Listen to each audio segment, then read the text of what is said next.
Nature's battleground. Animals fight for their survival. Out of this conflict, an extraordinary weapon has evolved. One that forever changed the rules of engagement between predators and prey. It is one of evolution's greatest achievements. The eye.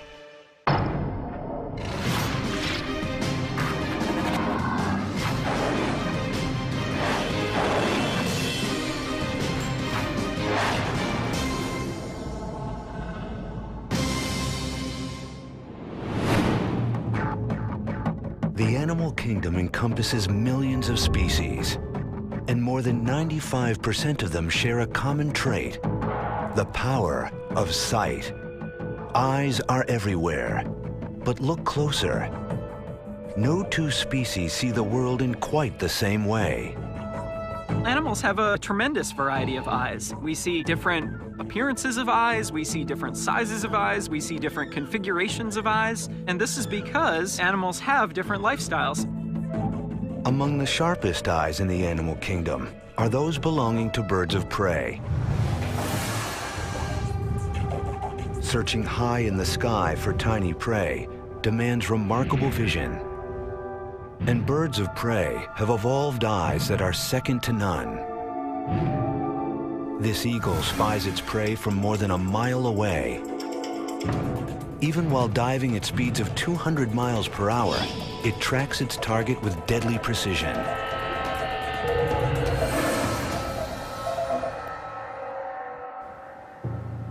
The secret to the eagle's success? The anatomy of its eye. In most cases, the larger the animal's eyes, the sharper its vision. And the eyes of the eagle are huge. Eagles are 100 pounds lighter than we are, but their eye weighs the same as ours. Size is just for starters. The back of our eye has 200,000 light-capturing cells per square millimeter. The eagle's has 1 million, providing 5 times the image resolution. Its lens is flatter and placed farther away from the retina than ours. The result? A gaze as sharp as a telescope, magnifying its helpless prey to 3 times what our own eyes can see. What force drives the development of such a remarkable innovation? Evolution. The sparks of evolution are tiny, random genetic changes. Every once in a while, there's a little mistake made when the DNA is passed on from generation to generation. And those mistakes are called mutations. And sometimes the mistakes cause problems, other times they create new opportunities. Mutations that boost survival and reproduction are favored by natural selection. Species that can't adapt disappear. 99% of all species have gone extinct over time. The survivors are equipped with mutations that have given rise to uniquely powerful traits. The eagle has evolved one of the most powerful eyes in nature, but it is just one of the many different types of eyes that have evolved over time. Animal eyes are an excellent example of convergent evolution. All the eyes on different animals across the planet today did not evolve from the same ancestral eye. In fact, eyes have evolved numerous times in different lineages. Remarkably, evolution has used the same basic genes to build the eyes of creatures as profoundly different as flies, squid, and humans. Research points to an origin for these building blocks of all vision 600 million years ago.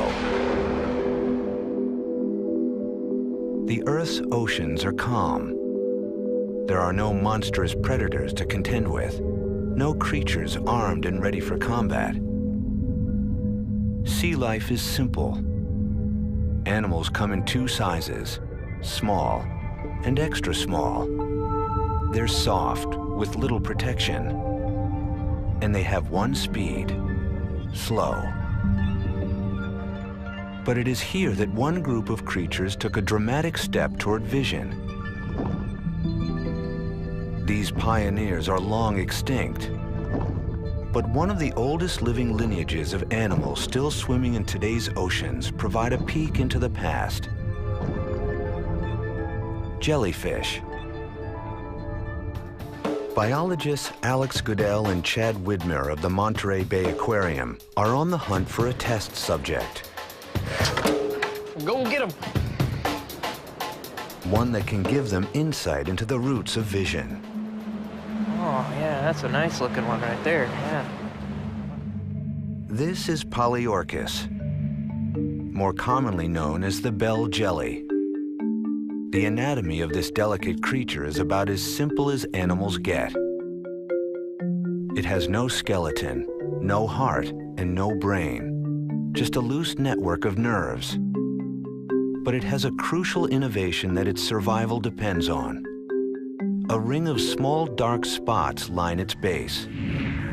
Light-sensitive organs called eye spots. We can only imagine what these most basic of eyes can see. Vision for them is very different than for us because we are able to form images quite well and they aren't. So it's kind of more of a blurry world for them than for us. Scientists don't know why the distant ancestors of modern jellies evolved light-sensing cells when they did. But Goodell can show how they have helped jellyfish survive for 600 million years. She has designed a simple experiment showing how bell jellies use light detection to their advantage. I'm interested in seeing if different animals that don't form images can see different colors if they respond to different wavelengths of light.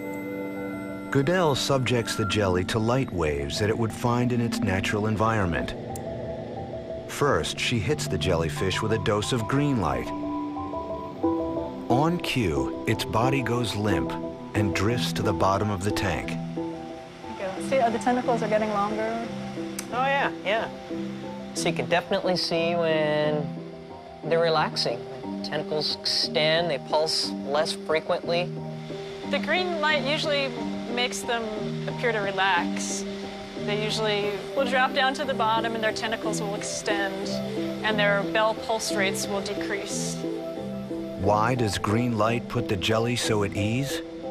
It's the wavelength of its home turf, the ocean floor. They usually spend most of their time on the bottom where they would naturally be getting a lot of green light. They find most of their food on the bottom, so they're used to being in this type of light. Goodell then switches things up. Purple light fills the tank.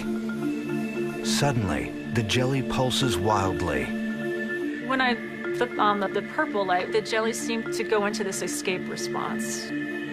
Their tentacles shorten up and their bell pulse rate increases. It's a reaction akin to us fleeing from a fire. To the jelly, purple light means one thing. Injury or even death might be imminent. The reason is simple. Short wavelength light, like purple or ultraviolet, blue lights, it's actually higher energy, and it can be very damaging for organisms that are transparent. So a lot of transparent animals rise up in the water column in the evening and hang out on top at night. And then in the morning, as the sun's coming up, they migrate back down. Light triggering action. A simple vision system, to be sure. But it's helped jellyfish survive over 500 million years as they find food and evade predators. But the eye's evolution would not stop there. More than 500 million years ago, the calm waters are to be overrun with a new breed of creatures. Eyes are about to get a powerful upgrade and unleash an evolutionary arms race that will forever change life on Earth. The dawn of the Cambrian period, 544 million years ago. The animal kingdom is undergoing a time of transition. Early animals were simple, passive creatures, drifting through the current or anchored to the sea floor. But over the course of 50 million years, a lot is going to change. Life undergoes an explosive transformation. thousands of new species burst into being, including the oceanic ancestors of dinosaurs, elephants, and humans. This is evolution's Big Bang, the Cambrian explosion. For that time, there was little, if any, animals present on planet Earth. And within about a 20 to 30 million year period, basically all of the major animal groups appear in the fossil record and start diversifying. So it's a time of major evolutionary change. Scientists like Bruce Lieberman are discovering ancient clues about why the explosion happened. This really is one of evolution's big unanswered questions. Darwin talks about the Cambrian explosion in The Origin of Species back in 1859, and he was puzzled by how quickly organisms appeared. We'd like to know what were the triggers that caused this real explosion of life. The creatures that emerged from the Cambrian were larger and more mobile than any of their predecessors. And what's more, they evolved weapons for battle. An important aspect of the Cambrian explosion is that it is an evolutionary arms race. For the first time, creatures evolved the natural weapons they still use on today's battlefields: jaws, claws, body armor, and most critical of all, Eyes appear. They're obvious, they're there, and there's no evidence for complex eyes before this Cambrian explosion. these eyes are the first type to appear in the fossil record: compound eyes. The invention of a group of arthropods called trilobites. Arthropods are joint-limbed animals that today include things like crustaceans, insects, spiders, and so on. The compound eye is a type of eye that's possessed by these arthropods. On closer look, it's clear that these eyes are nothing like our own. So you can see these two round structures on the head, and when you look at them in detail, you can see small circular bodies in a series of rows. Each row has several of these circles, and when we look at them, you can recognize that these are eyes with many lenses. Trilobite eyes are one of the earliest results of the animal kingdom's most feverish arms race. Coincidence? Or was the evolution of more powerful eyes the spark that triggered the Cambrian explosion? Eyesight is part and parcel with predation and things avoiding predators. So if there were not the development of eyes, you might have had some of the sparks of the Cambrian explosion, but I don't think you would have had the full bang. Just how did the trilobite manufacture an eye of such complexity? They took advantage of the materials at hand. Their eyes are made of rock. This rock is calcite, and in fact, it's the same rock or mineral that makes up the trilobite eye. Trilobites secreted this mineral from their skin to form both their rigid shells and equally rigid eyes. That's what their skeleton was made of. They had to evolve an eye out of this substance. So it means we've got a beautiful record of what their eyes looked like. Without calcite, trilobites would be not only naked, but blind. These crystal eyes represented a major advance from the simpler light-sensing cells that came before, and likely gave trilobites a supreme survival advantage. The eyes present before the Cambrian explosion would have been nowhere near as complex as the type of eye that you'd see in a trilobite. The compound eye would have allowed them to better track down prey or find dead carcasses of things to eat. True visionaries, trilobites diversify and endure for nearly 300 million years before a mass extinction event wipes out the last of their species. But other arthropods survive, and one group takes the compound eye to new heights: insects. If we look at the most abundant animal life form on land, it's the insects. There are literally more than 1 million species of insects that are present. They all have a complex compound eye. The first insects evolved around 400 million years ago. While they share a common ancestor with trilobites, they are not their direct descendants. Studies show they evolved their compound eyes independently, but from the same genetic blueprint: an array of microscopic lenses that work together to form an image. The greater the number, the finer the detail. Fruit flies have hundreds of lenses per eye. Bees boast an astonishing 7,000 lenses. But evolution drove one insect to develop a compound eye of staggering complexity: the dragonfly. Each eye has a mind-boggling 29,000 lenses, making for the ultimate motion detector. In pursuit of fast-moving prey, dragonflies give chase at a staggering 38 miles per hour.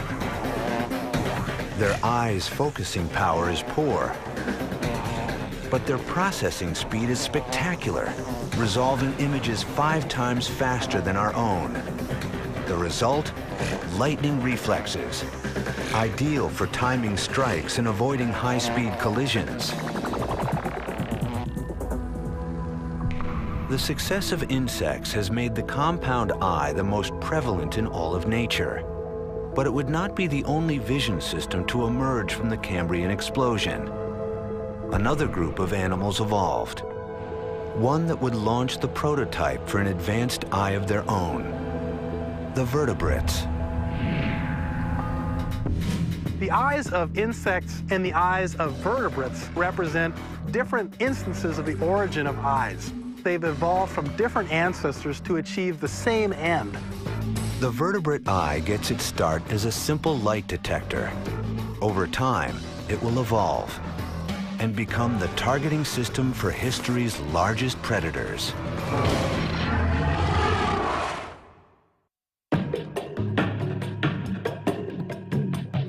When we look at Earth's creatures, we find that many of them look back with an eye akin to our own.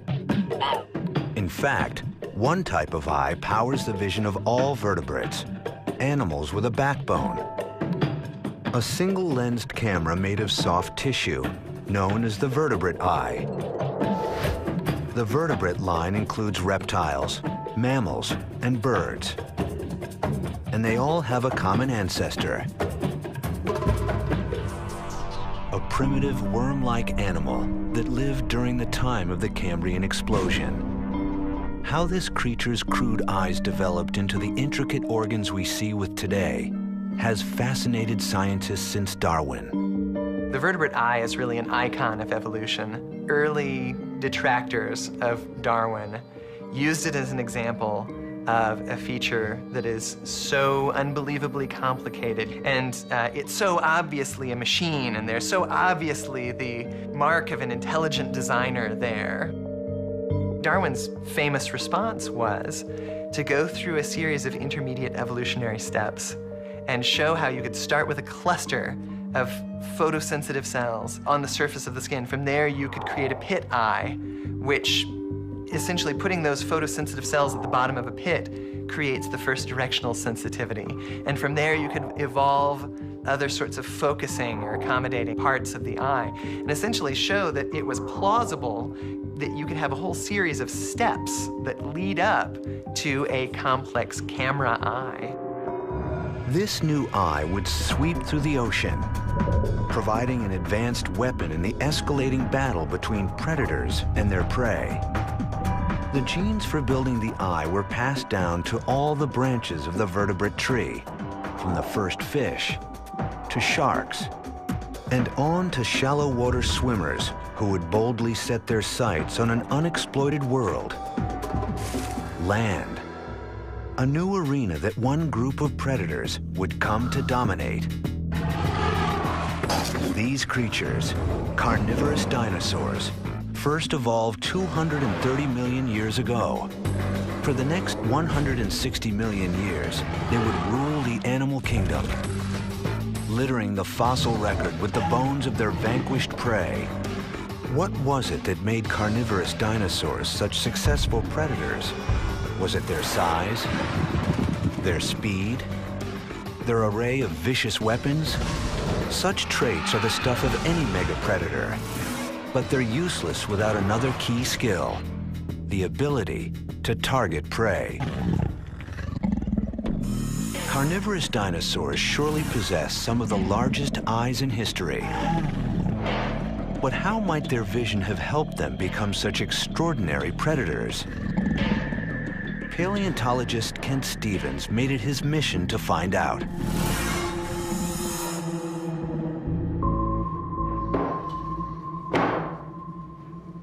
Very interesting to know what it was like to be a dinosaur.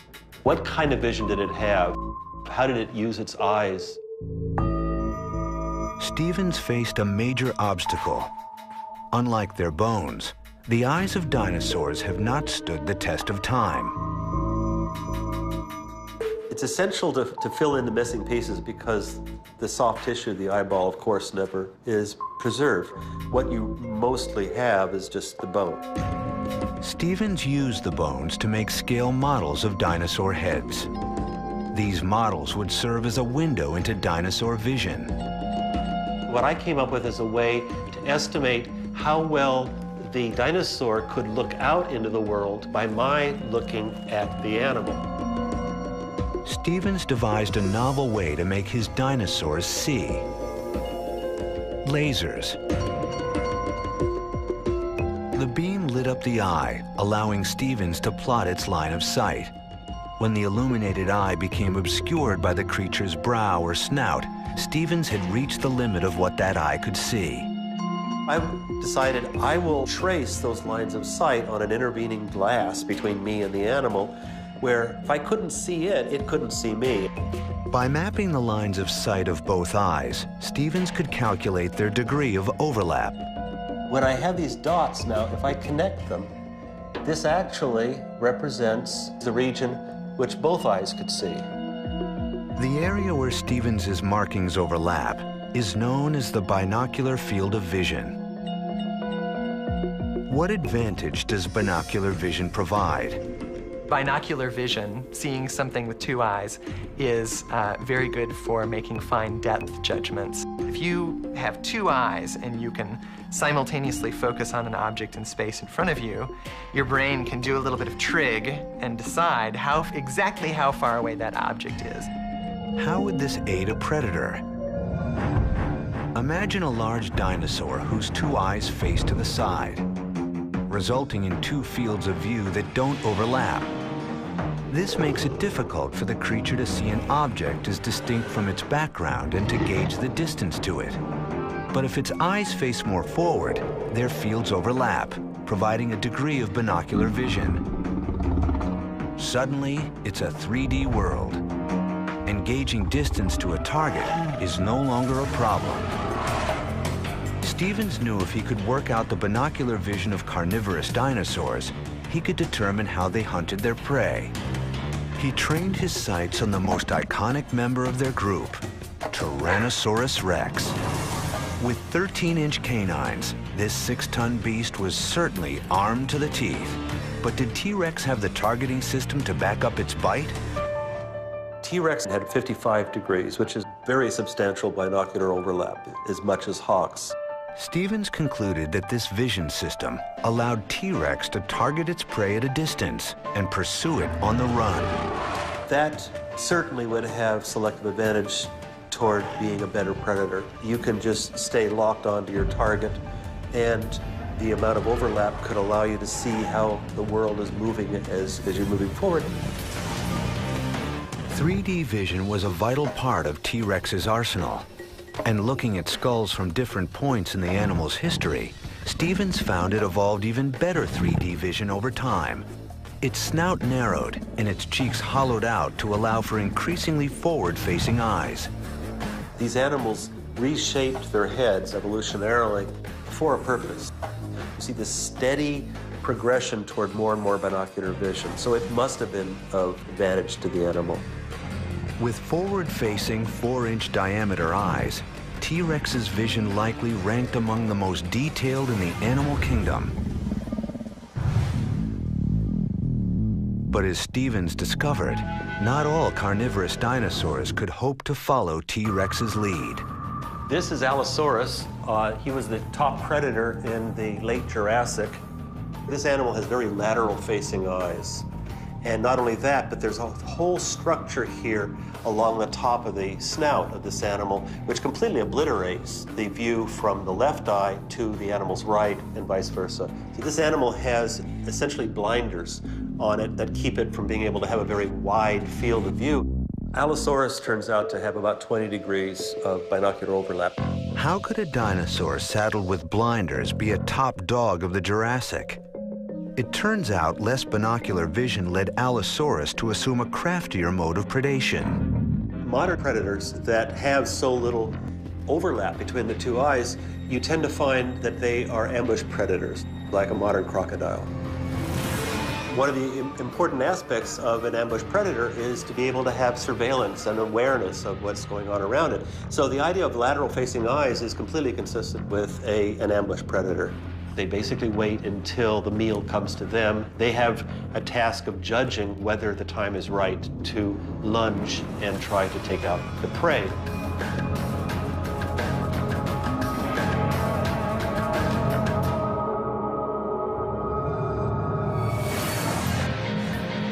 Dinosaurs show how the same winning strategy evolves again and again in predator vision. The opposite strategy holds true for prey animals. Their vision has evolved to help them escape their killers. As predators evolved eyes closer and closer together for targeting, the eyes of their prey moved further and further apart. Today, rabbits take this strategy to the extreme. 360-degree vision. Rabbit eyes evolved to sit high into the sides of its skull. While its vision is not three-dimensional, it allows the rabbit to see any threat at any angle. Rabbits, like humans, are mammals. And back when dinosaurs still ruled the Earth, our mammal ancestors had to do much more than keep an eye out. To survive, they had to find a new niche in vision, one that would allow them to coexist with creatures threatening their existence.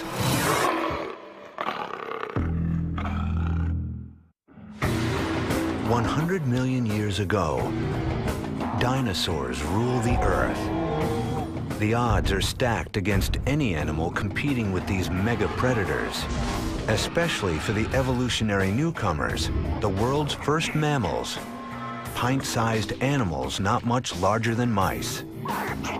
When the dinosaurs were running around, there were also mammals. But the only mammals that were around were very small, they'd fit in the palm of your hand, and they were just trying to keep out of the way of the dinosaurs. For mammals, the era's underdogs, it was either scurry or be squashed. These tiny creatures adapted to an unexploited niche, the nighttime, and evolved a vision system that could thrive in the dark. Night vision, a triumph of eye evolution and a trait essential for survival in many mammal species today. Many varieties of modern mammals also see well in the dark, and many of them are also nocturnal. And in some cases, at least, this is probably left over from their evolutionary heritage as small mammals hiding in the shadows of dinosaurs, emerging at night, and feeding. What changes did evolution make to the eyes of nocturnal animals? That's a question Chris Kirk is trying to answer. I tell my friends it's one of those things that you would have expected that somebody back in the 18th century went around collecting eyeballs. But to my surprise, when I started looking for data on just the gross anatomy of the eye, there was very little that had been published. And so spent, about a year and a half collecting eyes. Kirk uses his extensive collection of eyeballs to study the mechanics of night vision. By putting his subjects eyeball to eyeball, he's able to compare them and see how their anatomy has evolved to deal with the dark. What's the difference between the eye of a day-active monkey called a marmoset and a night-active fat-tailed dwarf lemur? It's the size of their corneas. The cornea is the window to your eye. It sets the ultimate limit on how much light your eye can gather. The cornea is a clear curved shell that provides focusing power and ushers light into the pupil. The light hits the retina, where it is converted into electrical impulses that are funneled through the optic nerve to the brain. A complex process in the blink of an eye. The diurnal monkey has got a very small cornea because it doesn't need to let in as much light, which you can see here, as the nocturnal lemur, which has a very large cornea that takes up nearly the entire anterior surface of the eyeball. For night hunters, a bigger cornea is key to catching fast-moving critters in the dark. And one night hunter has pushed this anatomy to the max. Tarsiers are something completely unique. There's nothing else like this in the world of vertebrate eyes. The diameter of the tarsier cornea is almost equal to the diameter of the eyeball. There are 5,400 species of mammals.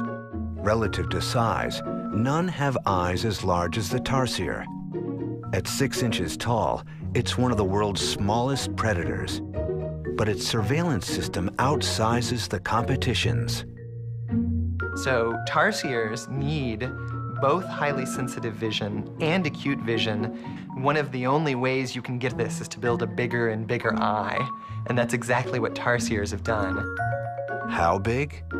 Try bigger than its own brain. So this is the eye of a Philippine tarsier, and you can see that its cornea is actually a little bit larger than my own corneas. But what's really amazing about this is the fact that a tarsier's head is only this big. The tarsier's eyes are so large, they need extra support to keep from tumbling out. The eyeball extends past the margins of the orbit, and they have to have strong connective tissue in their eyelid to hold the eyeball in place. With immobile eyes, the creature compensates with a neck that rotates more than 180 degrees. Tarsier's visual adaptations show the extremes to which evolution will go. Many mammals, such as big cats, evolved another way to boost their nocturnal vision. A staple in fables and fairy tales, glowing eyes have haunted children for centuries. A nightmare to some is evolution's gift to others.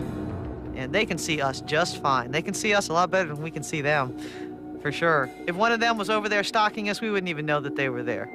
Even, without this kind of light, they know when we're coming and they know who's coming. Eyeshine functions as more than a mere scare tactic. It's an adaptation that has made cats spectacularly successful night hunters. These guys, they're very active at night, and in fact, you can hear them making their noises, particularly the lion when he starts to roar, even at this hour, high-kiki. Also, the eyeshine, not only can they see their prey better, but also I think it makes them more intimidating to any other predators that are out there. The source of the eyeshine is buried deep in the anatomy of the cat's eye. Hold on to your hat. Kirk's careful dissection reveals its inner workings. First, the retina. Then, the light-sensitive tissue lining the back of the eye.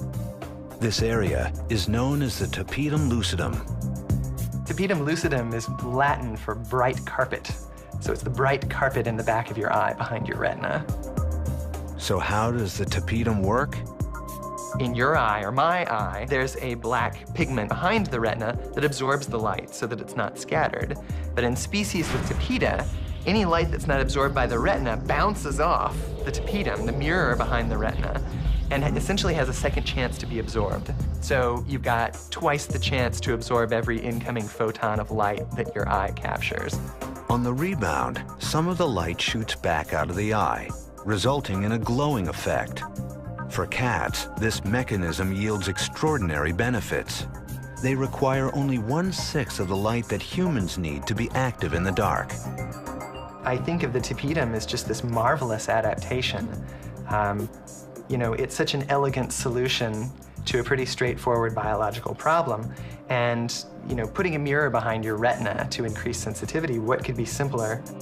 Cats were far from the only mammal group to evolve such an ingenious solution to night vision.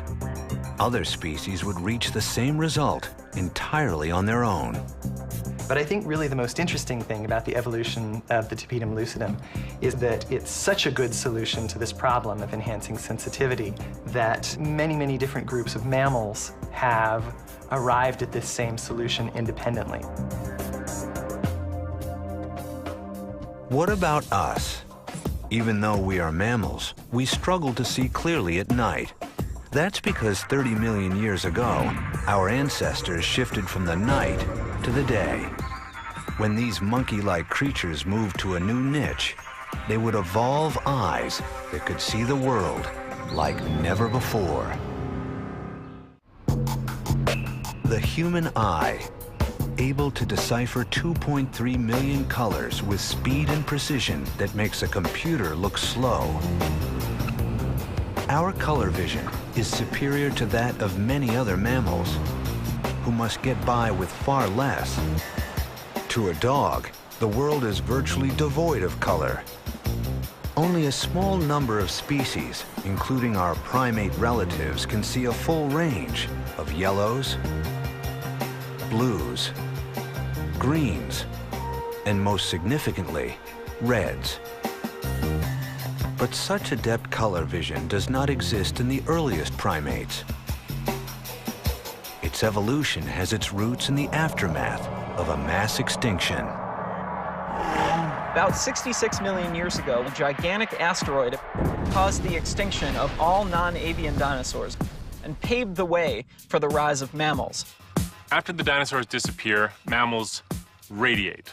All of a sudden, they start diversifying, and one group of mammals is the primates, and they go straight for the trees. Once primates settle into the forest canopy, they evolve into new species. One of those lineages becomes day active, the ancestors of today's monkeys, apes, and humans. They evolve a new adaptation in their eyes not seen in earlier species, an expansion of their color vision. A standard range of colors consisting of blues and greens now include red. Why would primates need to see red in their new world? For clues, biologists look to primates today. Howling monkeys are this wonderful, unique animal that may give us some insights into our own evolutionary past. Biologist Nate Dominy has spent his career researching primates as a means of understanding our own evolution. They're almost like a time machine for looking at what the ancestral monkey in Africa and Asia might have been like. We might get clues to what its diet was like, its social behavior, its anatomy, and that ancestral animal was the one that gave rise to all subsequent monkeys and apes and ultimately humans. Dominy wanted to know why natural selection favored improved color vision in our ancestors. What did they gain by evolving to see the color red? Dominy went on a year-long journey to study primates in their natural habitats.